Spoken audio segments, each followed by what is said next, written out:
ማንበብና መጻፍ የማትችሉ ከሆነ የትኛውም ቋንቋ ማንበብና መጻፍ የማትችሉ ከሆነ ረጋ ብላችሁ እስከ መጨረሻው አዳምጡኝ። ይህ ቪዲዮ ለእናንተ ነው። አዲሶች ከሆናችሁ ሰብስክራይብ እያደረጋችሁ ጀምሩ። ነባር ቤተሰቦቻችን ደግሞ ላይክ እና ሼር እያደረጋችሁ አማርኛን፣ እንግሊዘኛን፣ ሂሳብንም ጨምሮ መማር ለሚፈልጉ በውስጥ መስመር በሳምንት 5 ቀን ከሰኞ እስከ ዓርብ እያስተማርን እንገኛለን። ባላችሁበት ሆናችሁ በኦንላይን ትምህርቱን መከታተል ይቻላል። በተለይ አማርኛና እንግሊዘኛን ማንበብና መጻፍ የማትችሉ ከሆነ ካሁኑ ራሳችሁ ልታነቁ ይገባል። ምክንያቱም አማርኛ የሀገራችን የኢትዮጵያ የመጀመሪያው የመግባቢያ ቋንቋ ነው። እንግሊዘኛ ደግሞ ለዓለማችን ትልቅ አስተዋጽኦ ያለውና በየትኛውም የዓለም ሀገራት ብንንቀሳቀስ እንግሊዘኛን ማንበብና መጻፍ ከቻልነ የትኛውንም ተግዳሮት ማለፍ እንችላለን። ስለዚህ እናንተም የዚህ ችግር ካለባችሁ ራሳችሁ ልትመለከቱ ይገባል። ማንበብና መጻፍ አለመቻል ከወንጀለኝነት በላይ ነው። ምክንያቱም ወንጀል ከተጠያቂነት አንድ ነገር ስንሰራ ከተጠያቂነት ሊያድነን የሚችለው ነገር አለማንበባችን ነው ብለን ብናቀር ይህ እንደ መፍትሄ ሊቆጠርልን አይችልም። ማንበብ ስለማልችል መጻፍ ስለማልችል ነው ይሄን ያደረጉት ብትሉት ይህ በሕግ ፊት ሊያስከብር ወይም ሊያስለቅቅ አይችልም፣ ያስቀጣል። ስለዚህ ማንበብና መጻፍ ባለመቻላችሁ በራስ የመተማመን ስሜታችሁ የወረደ፣ ንብረታችሁን መቆጣጠር ያቃታችሁ፣ ምናልባትም ብዙ ቢሊዮነር ልትሆኑ ትችላላችሁ፣ ሚሊዮነር ልትሆኑ ትችላላችሁ። ነገር ግን ማንበብና መጻፍ ባለመቻላችሁ ያ ገንዘብ ለእናንተ ሳይሆን ለሰው ሆኖ ይቀራል። ስለዚህ በወጣትነታችሁ በተለይ በከተማ አካባቢ የምትኖሩ እህት ወንድሞቼ ይህ ቪዲዮ ከደረሳችሁ ረጋ ብላችሁ በማዳመጥ ልትማሩበት ይገባል። ወጣት ናችሁ፣ ትሰራላችሁ፣ ትለወጣላችሁ፣ ገንዘብ አላችሁ፣ ነገር ግን እውቀት የላችሁ። እፍረቱና ውርደቱ እዚህ ጋር ነው። ስለዚህ እንዳትዋረዱ ራሳችሁን ማንበብና መጻፍ እንድትችሉ አድርጉ። ዛሬ የምናያቸው ጀግና ከሆንክ አትችልም ያሉህን ችለህ አሳያቸው። ጀግና ከሆንክ አትችልም ያሉህን ችለህ አሳያቸው። በእውቀት ሊሆን ይችላል፣ በስራ ሊሆን ይችላል። በየትኛውም የኑሮ ሁኔታ አትችልም ከተባልክ ጀግንነትን የምታሳየው ችለህ ስትገኝ ብቻ ነው፣ በንግግር ሳይሆን በተግባር። ስለዚህ ሁላችንም ማንበብና መጻፍ የማንችል ከሆነ ማንበብና መጻፍ በመቻል ለሰዎች ሳይሆን ለራሳችን ደህንነት፣ ለሰዎች ጥቅም ሳይሆን ለራሳችን ከፍተኛ እውቀት ለመድረስ። እውቀት ማለት ማንበብና መጻፍ ሊገልጸው የሚችል አይደለም። ነገር ግን ደግሞ ዛሬ አብዛኛውን ሰው ማንበብና መጻፍ ባለመቻሉ በሰው ፊት መዋረድን፣ መጭበርበርን፣ የበታችነት ስሜትን፣ የሰዎች አገልጋይ ሆኖ መኖርን፣ በጣም ብዙ አይነት ነገሮችን እያስተናገደ ይገኛል። ስለዚህ እናንተም ከእንደዚህ አይነት ነገር ለመውጣት ራሳችሁን አስተምሩ። ባላችሁበት ሆናችሁ በኦንላይን ትምህርቱን መከታተል ትችላላችሁ። እናውቃለን ብዙዎቻችሁ በቤተሰብ ሁኔታም ሊሆን ይችላል፣ በድህነት በሌሎችም ጉዳይ እስካሁን ያልተማራችሁ ትኖራላችሁ። አሊያም ደግሞ ገንዘብን ወዳችሁ ወደ ገንዘብ ከትምህርት በላይ ገንዘብን አፍቅራችሁ ሄዳችሁና ገንዘብን ዛሬ አግኝታችሁ ደግሞ እውቀት የፈለጋችሁ ሰዎች ትኖራላችሁ። ስለዚህ ይህን እውቀት ደግሞ ግዴታ ትምህርት ቤት መሄድ አይጠበቅባችሁም። ባላችሁበት ሆናችሁ በቤት ወይም በስራ ቦታችሁ መከታተል ትችላላችሁ። አሁን ዋና ዋና ነገሮችን ዛሬ እናያለን። በዋናነት ስለራሳችሁና በእናንተ ላይ በሚደርሱ ጉዳቶች ላይ እንዴት ማድረግ እንዳለብን አብረን እናያለን።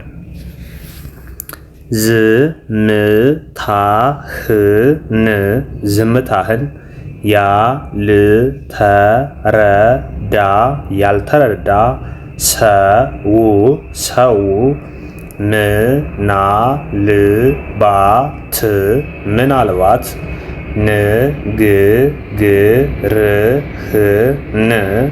ንግግርህን ላይረዳህ ይችላል።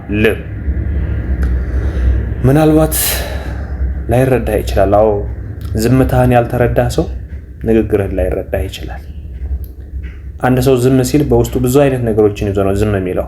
ምክንያቱም ትናንት ሲያወራህ ነበር፣ ትናንት ሲያጫወትህ ነበር፣ የሆነ ቀን ላይ ጸጥ ይላል። ጸጥ የሚልበት ምክንያቶችን ማወቅ ከቻልክ በንግግሩ ልታውቅ አትችልም። ስለዚህ ማንም ሰው ዝምታህን ካልተረዳህ ንግግርህን ሊረዳ ስለማይችል ትርፉ ጩኸት ነው። ያንተን ዝምታ መረዳት የሚችለው ያንተ የውስጥ ሰው ብቻ ነው። በምክንያት ዝም እንዳልክ ሊረዳህ የሚችለው። ስለዚህ ዝምታህን ካልተረዳህ አትናገር፣ ዝም በል፣ በዛው ቀጥልበት። በጩኸትም ሊረዳ ስለማይችል እሳት እሳት የሚያቃጥለው የሚያቃጥለው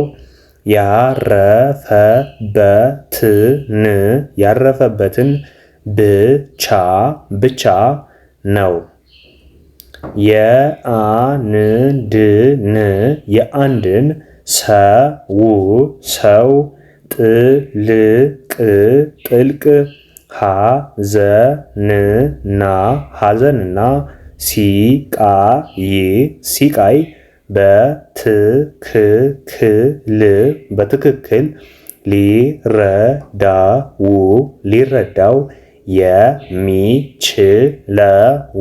የሚችለው ራሱ መከራው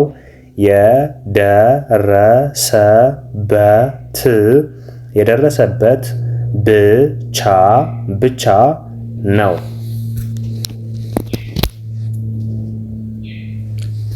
እሳት የሚያቃጥለው ያረፈበትን ብቻ ነው።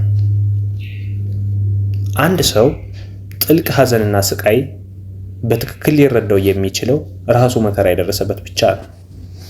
አብዛኛው ሰው አሁን ባለንበት ደረጃ የሰውን ስሜት መረዳት የማይችል የሰውን ቁስል እንደ ተራ የሚቆጥር ማህበረሰብ ወይም ደግሞ ጊዜ ላይ ነው ያለነው እና እሳት የሚያቃጥለው ወይም ደግሞ የሚያመን የጠበሰንን ብቻ ማለት እጃችን ቢጠብሰን እጃችን ነው የሚያቃጥለን፣ እግራችን ላይ ቢያርፍ እግራችን ነው የሚያቃጥለን፣ ወይም ደግሞ የሚሰማን ስሜቱ እግራችን ነው። አያችሁ፣ አንድ ሰው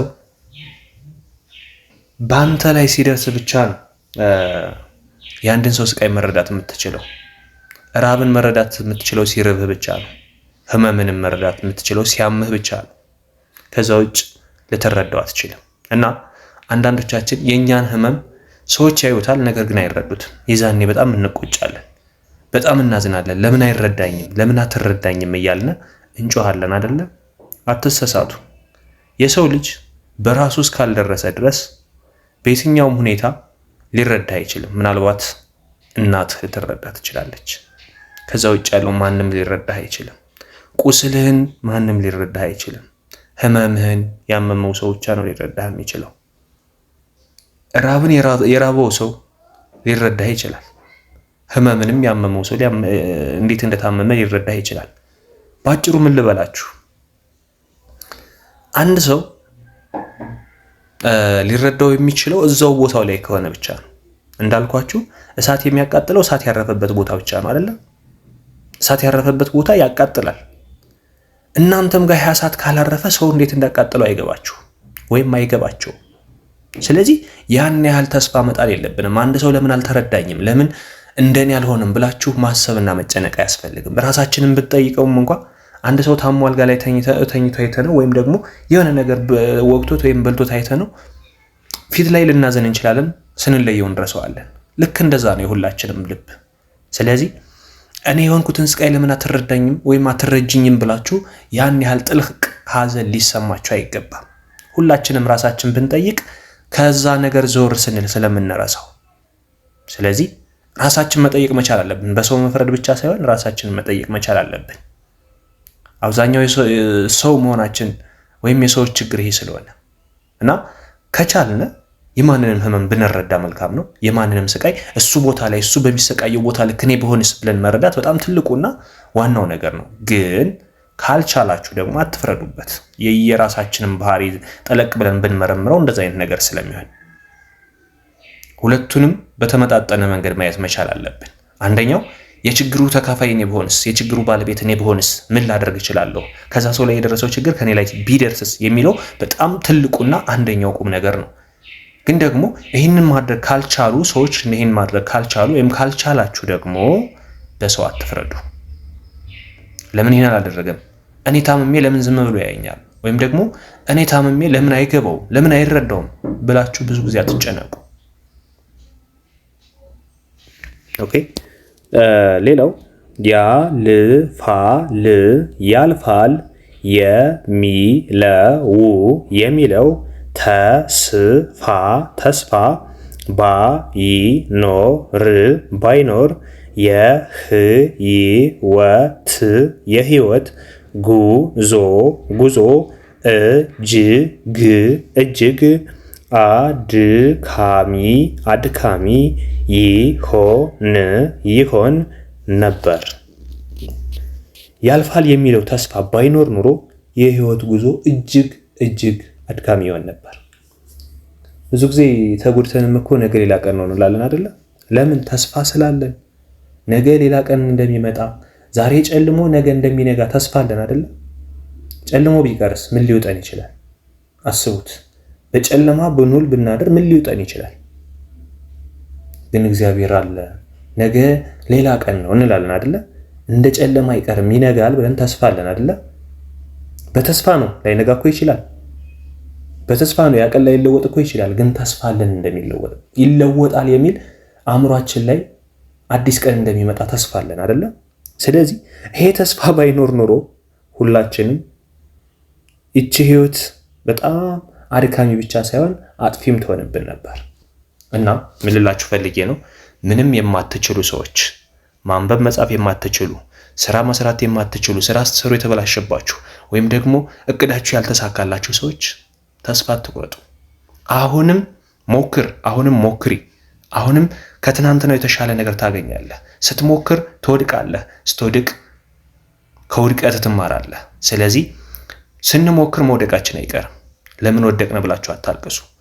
ለምን ተጎዳን ብላችሁ አታልቅሱ። ምክንያቱም ከዛ በላይ ድጋሚ መሞከር መቻል አለባችሁ። ህይወት ፈተና ነች፣ መውደቅ መነሳት ነች። ስለዚህ አሁንም ከትናንቱ በተሻለ መጠን ሞክሩ። የሆነ ቀን ላይ ግን ተስፋ ይኖራችሁ፣ ይሳካል። መንቀሳቀስ ስትጀምሩ ነገሮች በራሳቸው መስተካከል ይጀምራሉ። ስለዚህ ቁጭ ብላችሁ አይ ለምን አልቻልኩም፣ ለምን አልተሳካልኝም ሳይሆን እየሞከራችሁ እየወደቃችሁ እየተነሳችሁ የሆነ ቀን ላይ እንደሚሳካ ተስፋ ይኖራችሁ። ስለዚህ ተስፋ ማለት እሱ ነው። ተስፋ ማለት ለሚቀጥለው ሌላ ቀን እንደሚመጣ፣ ለሚቀጥለው አዲስ ነገር እንደምታገኙ፣ ለሚቀጥለው የተሻለ ህይወት እንደምትኖሩ ማሰብ መቻል ነው።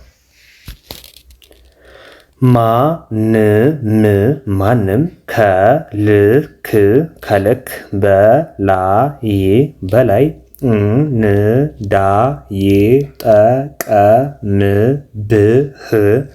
እንዳይጠቀምብህ ልክ እንደ ጨው ሁን። ማንም ከልክ በላይ እንዳይጠቀምብህ እንደ ጨው ሁን። ልብ በል። ጨው ማለት በመጠኑ ከሆነ ጣፋጭ፣ መራራውን ጣፋጭ የሚያደርግ፣ ጥሬውን ብስል የሚያደርግ፣ አመጣጥኖ አመዛዝኖ ሁሉን ነገር ወደ ምግብነት ሊቀይር የሚችል ጨው ነው አይደል? ጨው ከሌለ ወጥ የለም። ጨው ከሌለ ብዙ ነገሮች አይጣፍጡም። ከማንኛውም በላይ በዚች ምድር ላይ ስኳር ጣፋጭ ነው አይደል? ማር ጣፋጭ ነው። ነገር ግን ከጨው በላይ ሊሆን አይችልም። ልብ በል ወይም ልብ በይ። ጨው ማለት የሁሉም ነገር መሰረት ነው። ጨው የሌለበት ምግብ አይጣፍጥም። የትኛውም አይነት ምግብ ይሁን ጨው ከሌለው አይጣፍጥም። ስኳር ብትጨምርበት አይጣፍጥም። ማር ብትጨምርበት አይጣፍጥም። ምክንያቱም ያለ ቦታው ስለማይገባ። ስኳር ከወጥ ብትጨምረው ምን ሊሆን ይችላል? ወይም ማርን ከወጥ ብትጨምረው ትርጉም ሊኖረው አይችልም። ስለዚህ ጨው ግን በጣም ወሳኙና አስፈላጊው ነገር ነው። ስኳር ቢጠፋ ጨው ካለ በቂ ነው። ስለዚህ ማንም ከልክ በላይ እንዳይጠቀምብህ ልክ እንደ ጨው ሁን ማለት ምን ለማለት ተፈልጎ ይመስላችኋል? ጨው ከአቅም በላይ ከተጨመረ ይመራል ወይም ደግሞ አይጣፍጥም፣ ለምግብነት ሊውል አይችልም። ነገር ግን መካከለኛ ከሆነ ግን ቆንጆ ነው። ስለዚህ አንተ ደግሞ ምን መሆን የለብህም? ሰው ከልክ በላይ እንዳይጠቀምብህ ልክ እንደ ጨው ነው መሆን ያለብህ።